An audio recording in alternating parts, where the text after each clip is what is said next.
Ladies and gentlemen, socialism and the American Negro.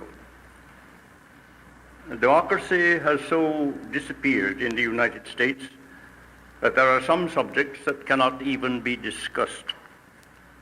The essence of the democratic process is free discussion. There was a time when men were not allowed to talk about universal suffrage, or the education of women, or freedom for Negro slaves.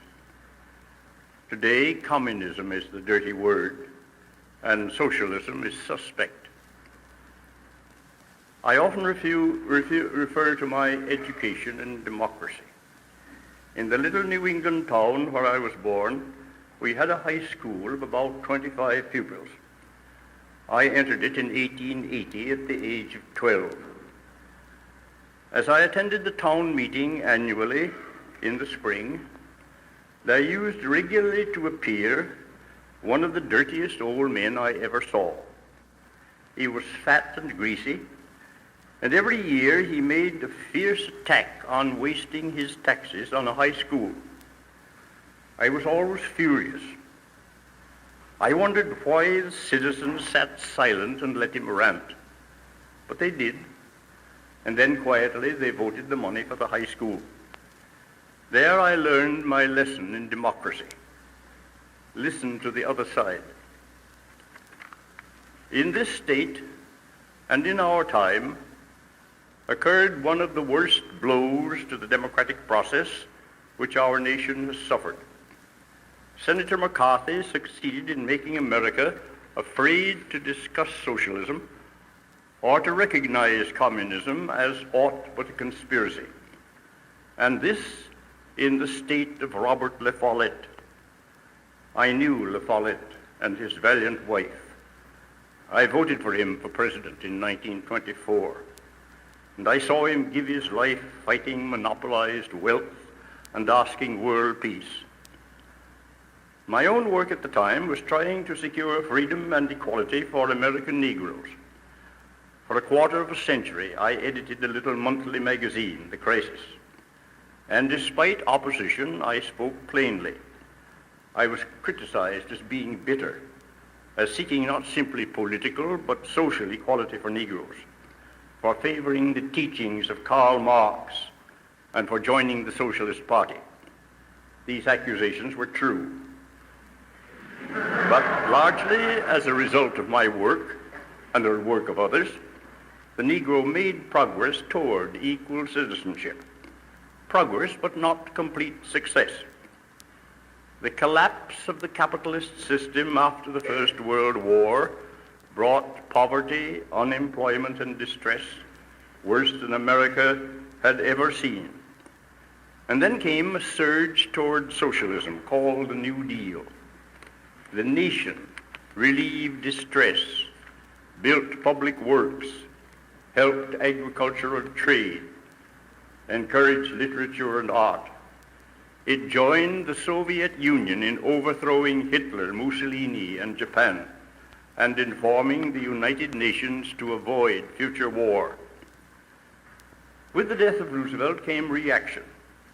The United States not only stopped progress toward socialism, but ceased to discuss or study it, and came to regard the object of socialism and communism as a crime.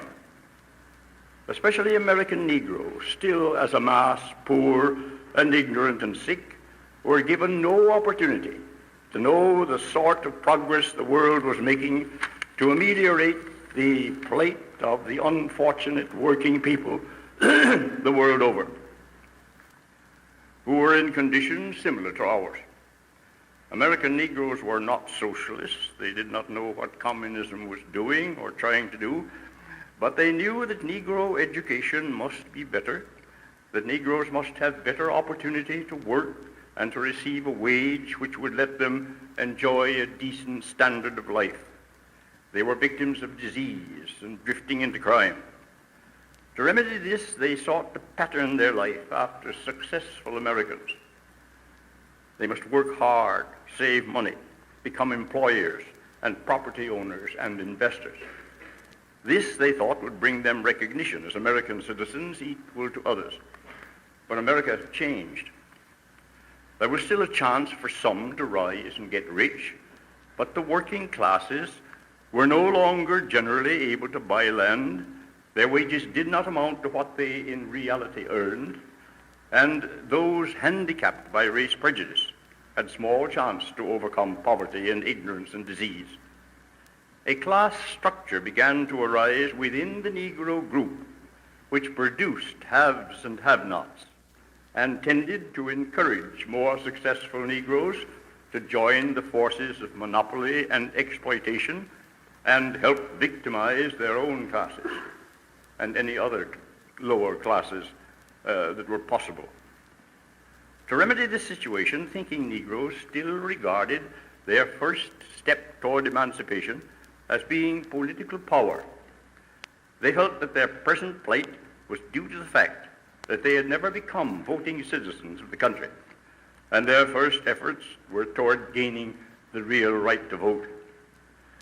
The Young Colored Men of 1905, of which I was one, emphasized this. This group, meeting at Niagara Falls, Canada, in June 1905, demanded freedom of speech and criticism, manhood suffrage, the abolition of all distinctions based on race, recognition of basic principles of human brotherhood, and respect for the working man. They called themselves the Niagara Movement, and despite violent attack on all sides, met again the next year, 1906, at Harper's Ferry. There they said, "In the past year, the work of the Negro hater has flourished in the land. Step by step, the defenders of rights of American citizens have retreated. The work of stealing the black man's ballot has progressed, and 50 or more representatives of stolen votes still sit in the nation's capital. Never before in the modern age has a great and civilized folk threatened to adopt so cowardly a creed in the treatment of fellow citizens, born and bred on its soil. Stripped of verbose subterfuge and in its naked nastiness, the new American creed says, fear to let black men even try to rise, lest they become the equals of whites. This in the land that professes to follow Jesus Christ. The blasphemy of such a course was only matched by its cowardice." This was the statement of 1906. The NAACP, organized in 1909, added to the program of the Niagara Movement the realization that the fight for Negro freedom could not be carried on by Negroes alone, but by a national movement which united Negroes and whites. They emphasized the role which prejudice played, a prejudice often unconscious but nevertheless effective. The NAACP made a nationwide fight against the horror of lynching and mob violence, and then more and more began to concentrate on the legal aspects of race discrimination and the fact that the Negro was oppressed because the Constitution of the United States was not being enforced. This fight had unprecedented success and culminated in 1954 in the unanimous decision of the Supreme Court against segregation. But during all this struggle, we knew that something still was lacking. If we hark back to the cry of the French Revolution, liberty, equality, and brotherhood, it was clear that there was not and could not be liberty of individual action under the great industrial organization which was growing up in the world, led by the United States. Production in industry and trade involved planning, and planning curtailed liberty. Moreover, our inequality as Negroes was a matter of fact. Negroes, with their ignorance and poverty and sickness, were distinctly below the average of those of their white neighbors who were educated and well-to-do and healthy. Finally, despite all propaganda, we saw democracy failing in America. Fewer and fewer people went to the polls. It was increasingly difficult to know for whom or for what one was voting, and the cost of elections arose to suspicious heights. The election in which Abraham Lincoln became President of the United States cost about $100,000. The election which made Dwight Eisenhower president probably cost more than $100 million. It's possible that it cost twice that. Election expenses today include not only direct bribery, but indirect influences, monopoly, propaganda, and deception. Under these circumstances, the appeal of socialism to all Americans increased. But the answer to the doctrines of Karl Marx and the utopias of Fourier and others was that with human nature as it is, socialism simply would not work. To me, the obvious approach to socialism seemed consumers' cooperation. I tried to plan an organization among Negroes as consumers which would furnish employment, help savings, and bring unity of action. But it was soon evident, as many of my fellow workers warned me from the beginning, that individual action alone could not bring consumers' cooperation, that without the power of the government it would fail, and with government cooperation it was socialism. My own training in this thought came from my travel. My 2 years sojourn in Germany at the end of the 19th century, where I saw the rise of the Social Democratic Party. My repeated visits to England and France in the first decade of this century. My visits to the Soviet Union in 1926, 1936, and 1949. Then, as a peculiar aftermath of the two world wars and my advocacy of peace, my travel abroad was stopped from 1950 to 1958. In 1958, I was able to make a trip covering 11 months in which I visited Western Europe, Eastern Europe, including the Soviet Union, and the Republic of China. This trip completely transformed my thinking. I started on it believing that socialism was a possible form of government and economic organization and was being carried on successfully in Eastern Europe. That capitalism was also a successful form of organization, and while it might degenerate into fascism and the rule of wealth, nevertheless it could, as had been proven by Franklin Roosevelt, become a progressive organization. I returned with completely changed ideas. I saw socialism as the most successful form of government today possible in the Soviet Union and in the Chinese Republic. I saw it evolving into communism to an astonishing, successful degree.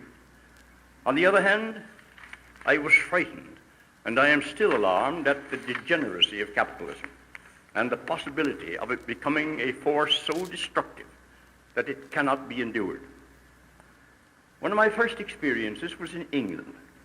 I had in London a severe attack of intestinal disorder. A young physician summoned at midnight came and treated me.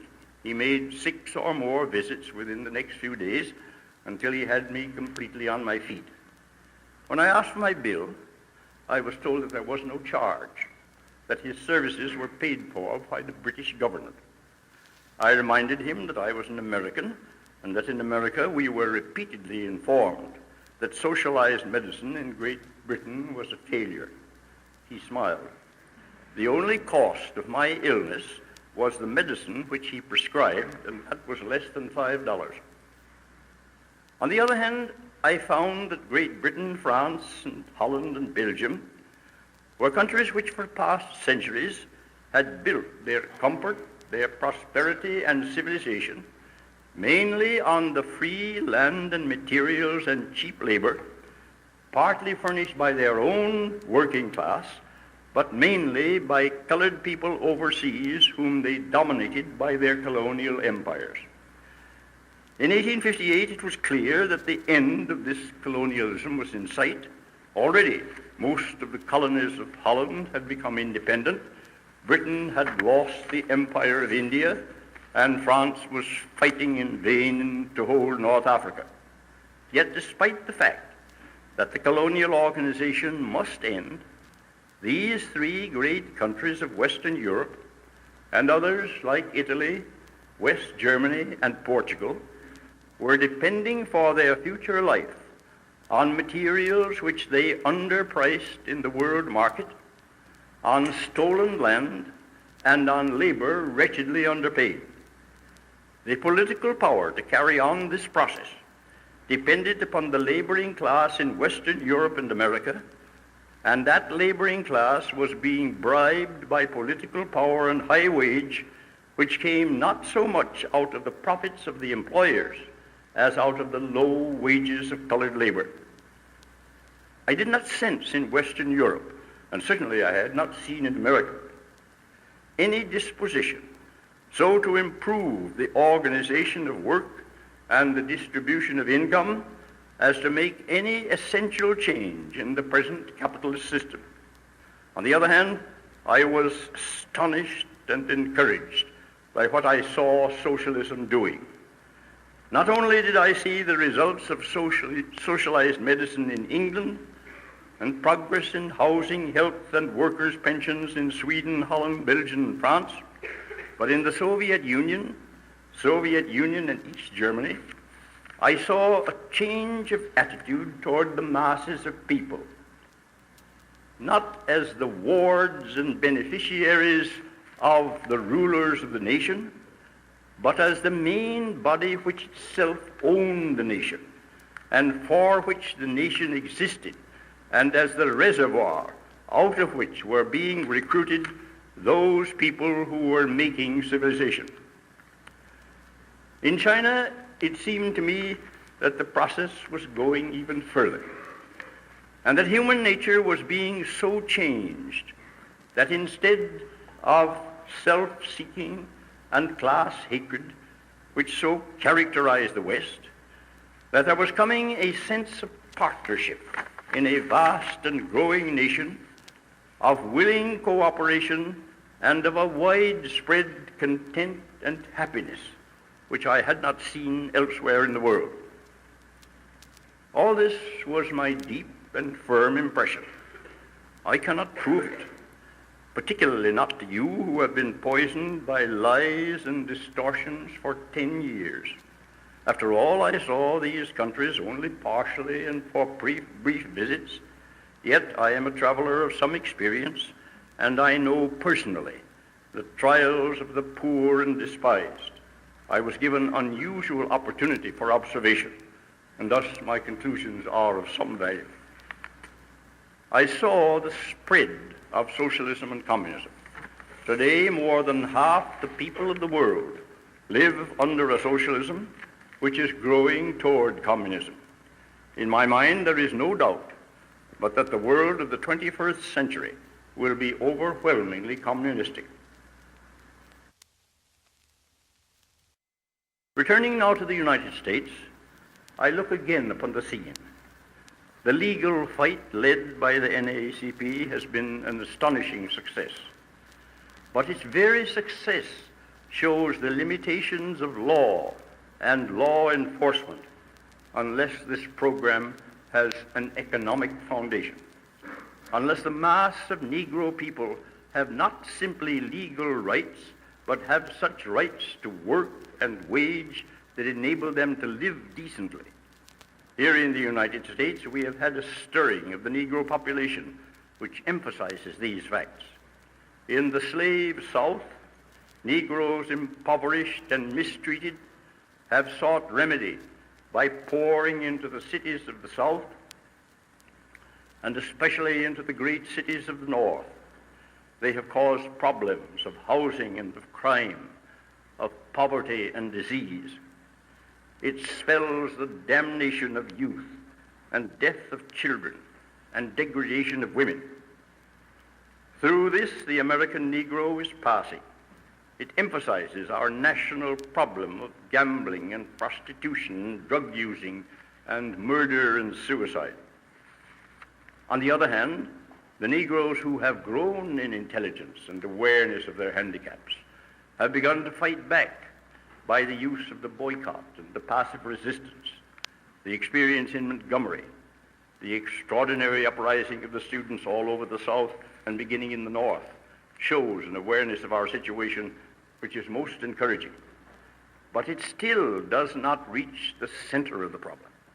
And that center is not simply the right of Americans to spend their money as they wish and according to law, but the chance for American Negroes to have money to spend because of employment by which they can make a decent wage. What then is the next step?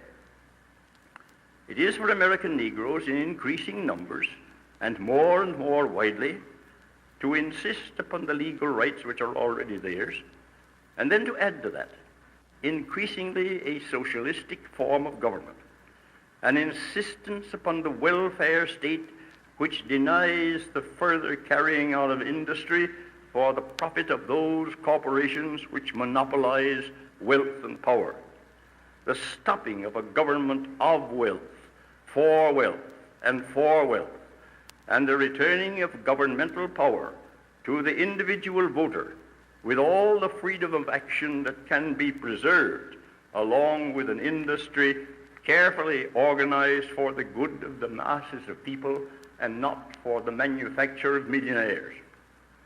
Does capitalism offer such a program? It does not. It offers war. We have gone insane with the idea that the world is going to be ruled by physical force. More than any other nation on earth or in time, we are spending fantastic sums of money to prepare for war and basing this necessity of war preparation on dislike and distrust and contempt for most of the human beings who inhabit the world. We have no peace movement in the United States that deserves the name. We have almost no men of intelligence and prestige who dare speak up for peace. Cowed and silent, we face immeasurable catastrophe, and the first duty of Americans is to realize this fact. To illustrate what I'm trying to say, let me remind you of certain occurrences in recent times. On October 27, 1951, 8.5 years ago, Collier's magazine, a flamboyant pictorial with a circulation claimed to be 1.5 million, published a number in which the leaders of American science and literature made contributions. At a time when few socialists in the United States dared open their mouths, and many were in jail, when economics and social science were being taught in institutions like this with the utmost caution, and when I was being handcuffed for advocating peace with the Soviet Union, this extraordinary magazine was on every newsstand and on radio and television.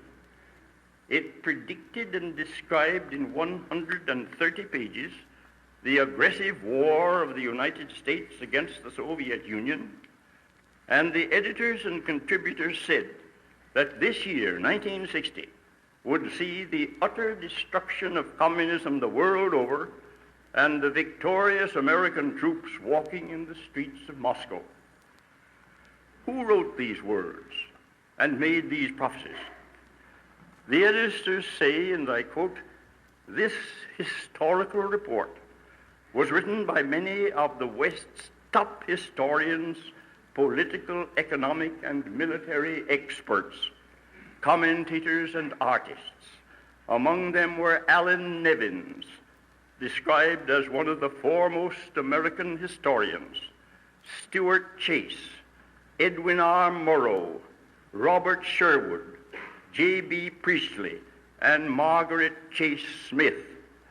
Senator Smith wrote on Russia's rebirth, which he pictured as being accomplished by American soldiers, presumably like those then raping Korean women and burning children alive in Korea and dropping disease germs on China.